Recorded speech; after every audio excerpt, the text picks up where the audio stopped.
vraies voix Sud Radio. Mes parents sont bio, bio, bio, bio, bio. Ne mangent que du bio, bio, bio, bio, bio. Ne boivent que du bio, bio, bio, bio, bio. Ne jurent que par bio. Chez nous, tout est bio, bio, bio. Est-ce que chez vous, tout est bio dans vos assiettes et dans vos cuisines, Julien Leclerc? Bio, bio, bio. Pas tout est bio, non. Non. Pourquoi? Non, la viande n'est pas bio, par exemple. Là? La viande n'est pas bio, par La exemple. viande n'est pas bio. Vous nous expliquerez pourquoi dans quelques instants. On vous pose cette question sur le Twitter de Sud Radio. Est-ce que vous pensez que les aliments bio soient plus sains que les autres? Justement, vous votez sur Twitter. Vous nous appelez 0826 300 300. Tout de suite, on accueille Philippe du côté d'Angers. Bonsoir à vous, Philippe. Oui, bonsoir. Et bienvenue sur Sud Radio. Vous êtes agriculteur, je crois? Agriculteur à Angers, producteur de lait bio. De lait bio, justement. Donnez-moi d'abord la différence entre le lait bio et le lait pas bio. Comment vous avez fait pour avoir ce label? Eh bien, c'est une conversion de 5 ans. On est 2 ans en conversion à être payé en conventionnel. Le temps de transformer les fourrages de l'exploitation et de convertir les animaux au bio. Et si vous voulez, la différence majeure, c'est qu'on n'utilise pas d'herbicides ni de fongicides. Pas de pesticides, pas de produits chimiques, par exemple. C'est ça l'avantage. On vous pose cette question, mon cher Philippe. Vous produisez du lait. Une enquête sur l'exposition des Français aux métaux lourds a été publiée au début du mois par Santé publique française. Elle est révélée, les amis, dans le canard enchaîné. On retrouve des traces de cuivre, notamment dans des légumes bio. La quantité de cuivre qui augmente aussi dans l'organisme, parfois des gosses, des enfants. Est-ce que ça vous surprend et d'où ça vient? Alors, si vous voulez, le cuivre, ce qu'il faut comprendre dans le cuivre, déjà, c'est dosa feci venenum. La dose fait le venin. Le cuivre, c'est un oligoélément. C'est pas un herbicide ni un fongicide. Et c'est la quantité se calcule en milligrammes par kilo d'aliments ou de nourriture, alors que le calcium, le phosphore ou le magnésium se calcule en grammes.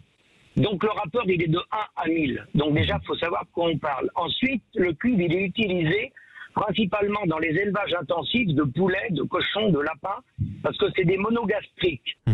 Et si vous voulez, le cuivre, ça a un goût amer. Oui, ça fait pas envie, effectivement, oui.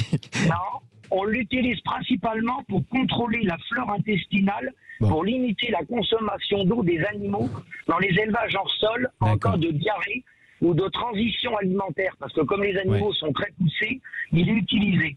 Et pour les petits cochons, il est dans l'aliment.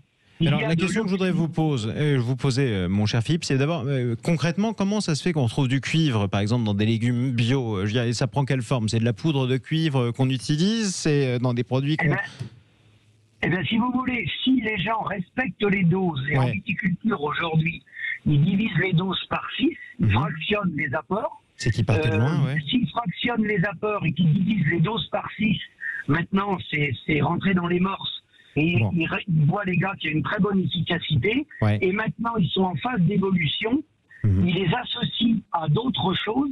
Ils travaillent avec des huiles essentielles, avec des produits à base de plantes et d'extraits de plantes. Donc, on remplace le cuivre. En fait, le cuivre, il est nocif que si vous l'utilisez à très forte quantité. En tout cas, c'est comme ça que vous le voyez. Merci beaucoup, Philippe. Pas de cuivre dans votre lait, on est d'accord? Mais non, nous, en élevage bovin, en bovin, mouton, chèvre, il est juste utilisé pour les pédiluves, pour désinfecter les pieds des animaux. Donc, autant vous dire qu'il n'est pas utilisé du tout. J'aime bien le pied de cochon pour ma part, donc on fera attention. Il est utilisé dans l'agriculture conventionnelle aussi, dans les élevages industriels. Si c'est pas propre au bio. Oui, ça c'est important de le préciser. D'ailleurs, vous avez tout à fait raison. Merci beaucoup, Philippe. Bon courage, justement. Merci à vous. Du côté d'Angers, vous qui êtes éleveur et agriculteur bio. Julien Leclerc, du cuivre dans des légumes bio, ça vous choque ou ça vous choque pas? Rapidement. Non, ça ne me choque pas parce qu'on sait que c'est un sujet qui n'est pas très nouveau. On sait que la bouillie bordelaise dans laquelle il y a du cuivre est très utilisée par les producteurs bio. Alors d'abord, moi je me demande si ce ne sont pas des enfants qui sont derrière cette étude-là. Parce que les enfants seront très contents d'apprendre qu'il faut manger moins de légumes. C'est possible aussi, bien vu. Bien vu, bonne boutade. Donc du coup, ça ne vous choque pas? Il faut juste faire attention aux doses, rapidement. Oui, c'est ça, il faut savoir les doses, il faut savoir si c'est dangereux pour la santé. C'est juste un peu anxiogène ce genre d'études parce qu'on se demande ce qu'on doit bouffer. Oui, c'est ça. Mais en même temps, c'est très bien qu'on se demande ce qu'on doit bouffer. Le mot de la fin, Ala Oukili. Le mot de la fin, c'est le cuivre n'est pas biodégradable. Oui.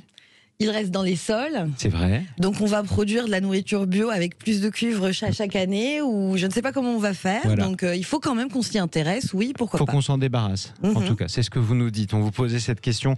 Pensez-vous que le bio les aliments bio soient plus sains que les autres? Vous avez voté sur le Twitter de Sud Radio et vous avez répondu non à 56% d'entre vous. Restez avec nous.